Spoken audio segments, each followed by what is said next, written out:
Hallo, hier ist Thomas. Heute mit meinen Top 5 Tipps für alle, die gerne in die Welt der losen Teespezialitäten einsteigen möchten. Egal woher du kommst, ob du bisher stark aromatisierte Tees trinkst, Teebeutel aus dem Supermarkt, Kräuterfrüchte-Mischungen, vielleicht sogar schon den Matcha-Pulvertee aus Japan. Mit diesem Video möchte ich dir ein paar Tipps an die Hand geben, mit denen du sofort deine Reise in die Welt der losen Tees starten kannst. Tipp Nummer 1 dreht sich erstmal nicht um den Tee selber, sondern um das passende Zubehör. Genauer gesagt, die Teekanne. Ich würde immer empfehlen, keine zu großen Gefäße zur Zubereitung von feinem losen Blatttee zu verwenden, sondern zum Beispiel hier so ein Glas mit einem Einsatzsieb für den Anfang. Aber du wirst relativ schnell merken, empfehlenswert ist es, sich eine kleine Teekanne oder wie hier so eine Deckelschale, Gaiwan heißt es, sich zu organisieren. Mit der kann man Tee dann wirklich sehr fein kontrolliert zubereiten. Und wenn man sich in das Thema weiter reinfuchst, wird man merken, es gibt da die verschiedensten Materialien, Porzellan, Glas, Tonkännchen, glasiert, unglasiert.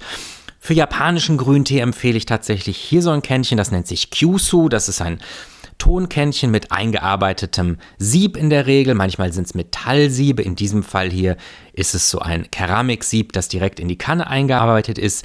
In beiden Fällen filtert es ideal die nadelförmigen, sehr feinen Blätter des japanischen Grüntees raus. Für alle anderen Teesorten aber meine Top-Empfehlung für den Anfang, beziehungsweise nicht nur für den Anfang, sondern wirklich als super praktisches Gefäß, das dich durch deine gesamte Teereise begleiten kann. Ich persönlich bereite fast alle Tees im Alltag damit zu. Das ist die schon genannte Deckelschale, im chinesischen Gaiwan. Und damit kannst du fast alle Teesorten ideal zubereiten, egal ob das weißer Tee ist, chinesischer Grüntee, Oolong-Tees aus Taiwan, Pu'er-Tee und so weiter und so fort.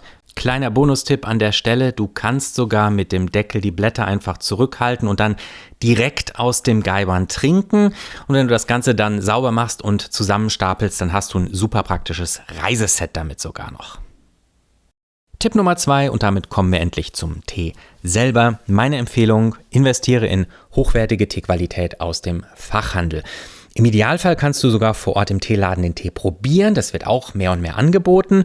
Ansonsten such dir einfach was dich anspricht, weil es vielleicht gut riecht, weil es gut aussieht, weil die Geschichte dahinter interessant ist. Such dir 1, 2 Teesorten raus, nimm die mit nach Hause und fang einfach an, Tee zu trinken und mehr über deinen Geschmack und deine Interessen im Tee zu verstehen.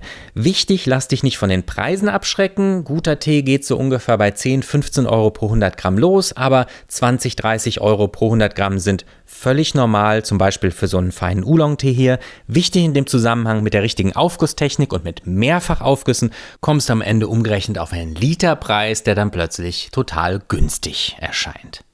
Tipp Nummer 3, mindestens genauso wichtig wie guter Tee ist das richtige Wasser. Insbesondere in Regionen mit hohem Kalkgehalt im Leitungswasser empfehle ich dir einen Wasserfilter. Das ist hier so ein Wasserstoff-Ionentauscher, der zieht den Kalk aus dem Wasser und dann können sich die feinen Aromen aus dem Teeblatt erst wirklich entfalten. Temperatur, Wasserkocher ist selbsterklärend. Komfortfunktionen wie hier so ein Thermostat oder Temperatureinstellungen sind super praktisch, aber für den Anfang sicherlich nicht unbedingt nötig. Denn die passende Temperatur je nach Teesorte ist zwar wichtig, aber das wirst du mit ein bisschen Ausprobieren relativ schnell merken, dass zum Beispiel ein Grüntee eher niedrigere Temperaturen verträgt, Oolong-Tee sehr heiß aufgegossen werden kann. Die Zubereitungsempfehlungen auf der Verpackung liefern dir da oft schon einen guten Hinweis. Ich würde dir aber immer dazu raten, selber zu experimentieren.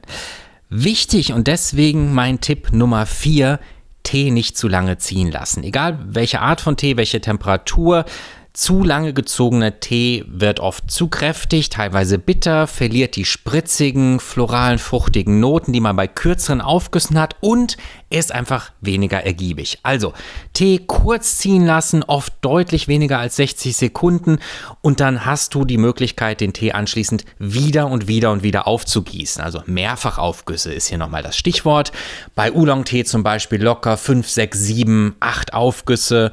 Guter Weißtee, guter Grüntee macht mindestens 3 bis 4 gute Aufgüsse mit und auf die Art ist dann eben selbst vermeintlich hochpreisiger Tee am Ende gar nicht teuer.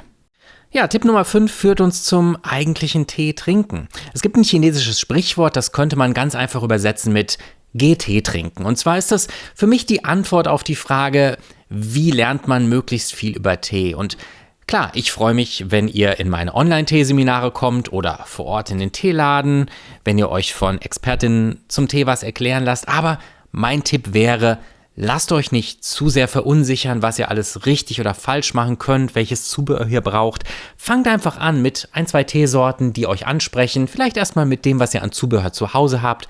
Und dann werdet ihr ganz schnell merken, dass man in den Tee nach und nach reinfindet, den eigenen Geschmack erkundet und ganz von alleine lernt, mit dem Tee für sich persönlich richtig umzugehen. Das sind meine 5 Teetipps für den Einstieg. Ich freue mich jetzt auf eure Fragen unten in den Kommentaren. Das war jetzt ja wirklich nur eine ganz kleine Einführung. Stichwort Mehrfachaufgüsse, Kaltaufguss, Temperatur, Ziehzeiten. Es gibt sicherlich noch eine ganze Menge zu besprechen. Das hebe ich mir dann mal für zukünftige Videos auf. Wenn euch das hier gefallen hat, ich würde mich sehr über einen Daumen hoch freuen. Wer mich unterstützen mag, kann mal über meine Webseite oder über die Links in der Videobeschreibung schauen. Ich freue mich auf Rückmeldung. Ansonsten trinkt Tee und habt Freude dran. Alles Liebe. Tschüss.